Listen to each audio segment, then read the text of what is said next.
बिस्मिल्लाहिर्रहमानिर्रहीम। BKW voice के मुअज़्ज़िज़ नाज़रीन अस्सलाम वालेकुम। अगर आपने अभी तक हमारे चैनल को सब्सक्राइब नहीं किया तो सब्सक्राइब कर लें ताकि बर वक्त वीडियो आपको मिलती रहे।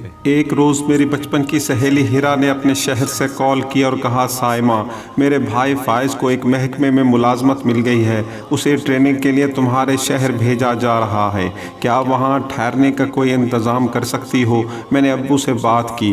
वो बोले, बेटी हमारा लड़कियों वाला घर है, अपने घर में किसी गैर नौजवान को नहीं ठहरा सकते।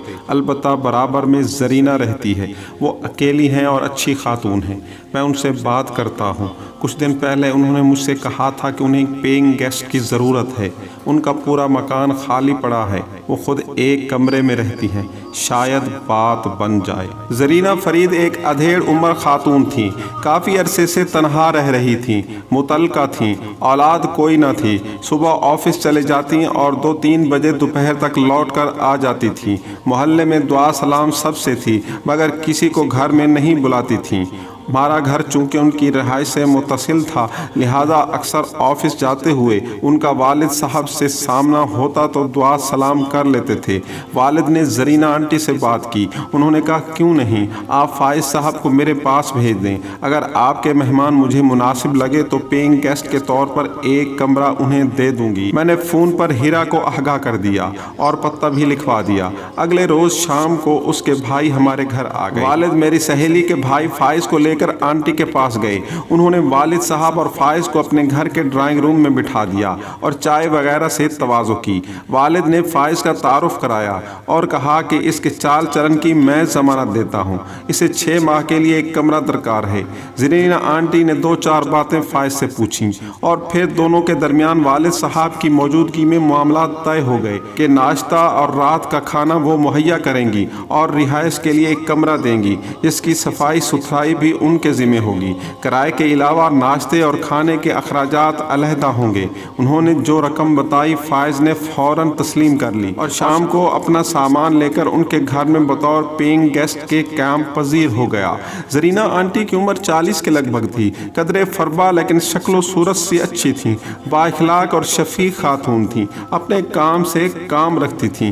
फ़ाइज़ को उनके यहाँ कोई मसला दरपेश न हुआ, क्योंकि ट्रेनिंग सेंटर से वापसी पर जब वो थका हारा आता तो उसे देखने को टीवी और खाने को घर का पक्का साफ सुथरा खाना मिल जाता था। ज़रीना आंटी के यहाँ मेहमानों की आमद न होने के बराबर थी। कभी कभार कोई भूला भटका रिश्तेदार या दोस्त अजीज आ जाता था, वरना वो दोपहर के बाद घर में अकेली होती। ऑफिस से वापस आकर थोड़ी देर आराम करने के बाद खाना बनाती। शाम को एक मुलाजमा 2 घंटे के लिए आती थी, जो घर की सफाई और बर्तन वगैरह धोकर चली जाती थी। शाम को जब फ़ाइज़ लौटता, उसके कमरे में मेज़ पर खाना रखा हुआ मिलता। खाना खाकर वो बर्तन बावर्ची खाने में रख देता, अपने कमरे में मौजूद टीवी को ऑन करता, थोड़ी देर टीवी देखने के बाद सो जाता। इतवार के दिन वो अपने कपड़े खुद धो लेता और दोपहर तक आराम करता। अक्सर वालिद छुट्टी के दिन उसे खाने पर बुला लेते, तब शाम तक वो मेरे भाई के साथ हमारे घर की बैठक में गपशप करता और रात को सोने के लिए ज़रीना आंटी की इनायत करदा कमरे में चला जाता।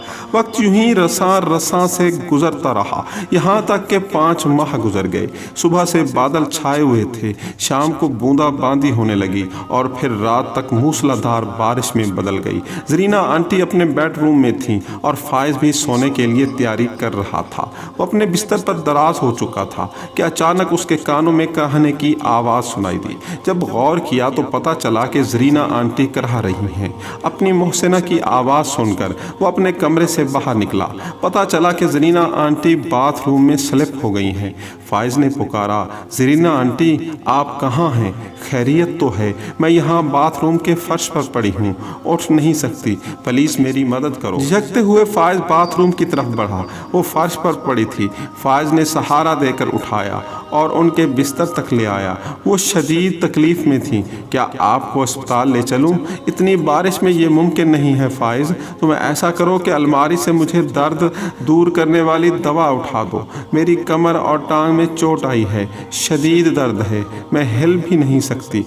फाइज ने अलमारी से दवा की शीशी निकालकर उनको दी और बोला, आंटी आप अपनी टांग पर दवा का मसाज कर लें, कुछ देर में दर्द कम हो जाएगा। ये कहकर वो बाहर निकल गया। रात 11 बजे के करीब हमारे गेट पर लगी घंटी बजने लगी। उस वक्त इतनी बारिश में कौन आया है? वालिद ने तशवीश भरे लहजे में कहा और बरसाती सर पर डालकर गेट पर आ गई। सामने फाइज खड़ा था। इतनी बरसात में तुम? क्या बात है, खैर तो है? खैरियत नहीं है, खाला जी को बुलाने आया हूँ।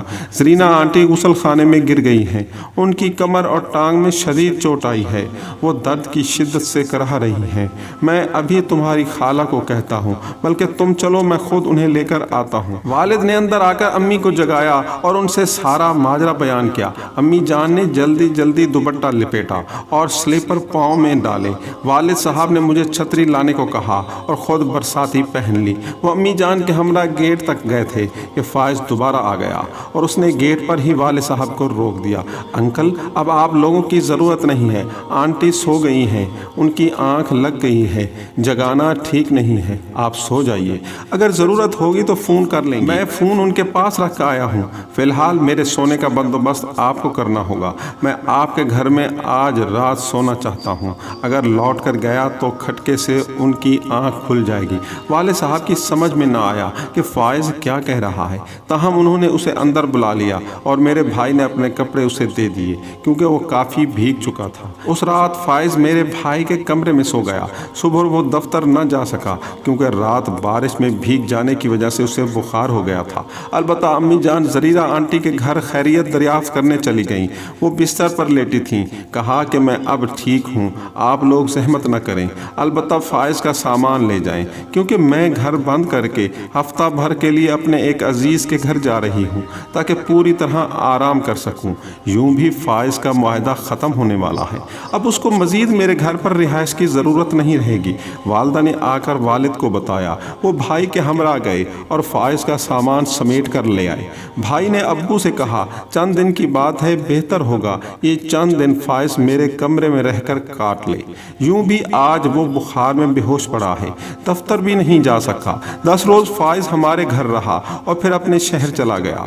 उसकी नौकरी पक्की हो गई और फिर कुछ अरसे बाद उसका तबादला हमारे शहर हो गया। तब एक दिन उसके वालिदैन आए और फाइज के लिए मेरा रिश्ता मांगा। अम्मी अब्बू को वो रोज़े अव्वल से ही पसंद था, लिहाजा रिश्ता कबूल कर लिया गया। मेरी शादी फाइज से हो गई। फाइज को शादी के बाद सरकारी रिहाइशगाह मिल गई थी। हम अपने घर में चले गए। उस दौरान जरीना आंटी का कभी जिक्र नहीं आया। एक दिन बातों बातों में अचानक जरीना आंटी का जिक्र चल निकला।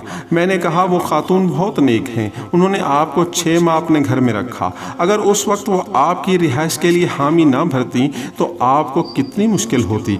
एक दिन हम दोनों उनके घर चलेंगे शुक्रिया अदा करने।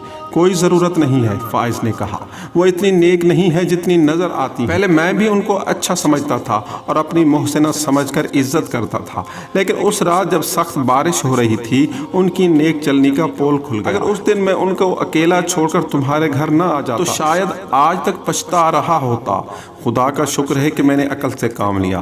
क्या कह रहे हैं आप फाइज? क्या उस रोज़ वो गिरी नहीं थी? गिरी ज़रूर थी मगर चोट नहीं आई थी जिस कदर उन्होंने जाहिर किया था। यूं ही मुझे एहसास हुआ कि ये सब ड्रामा है, मैं फ़ौरन तुम्हारे घर आ गया और रात तुम्हारे भाई के पास सो गया। सुबह खफकी के बायस जरीना आंटी ने मेरा सामान भिजवा दिया और ख़ुद घर को ताला लगाकर चली गई। मेरा ख्याल है कभी किसी खातून के साथ तनहा रिहाइश पजीर नहीं होना चाहिए क्योंकि किसी लग्जिश की वजह से वो गुनाह के गड्ढे में गिर सकते हैं। देखो, शैतान अज़ल से इंसान का दुश्मन है। अब समझ में आया कि बावजूद मेरे वालिदैन के इसरार के जरीना आंटी क्यों हमारे यहाँ मेरी शादी की तकरीब में शिरकत करने नहीं आई थी। दोस्तों, ये एक अहम टॉपिक था, इसे अपने दोस्तों के साथ ज़रूर शेयर कीजिएगा और हाँ, हमारे चैनल BKW वॉइस को सब्सक्राइब करना ना भूलिएगा। अब हमें दीजिए इजाज़त, मिलते हैं एक नई सबक आमूज़ कहानी के साथ। अल्लाह।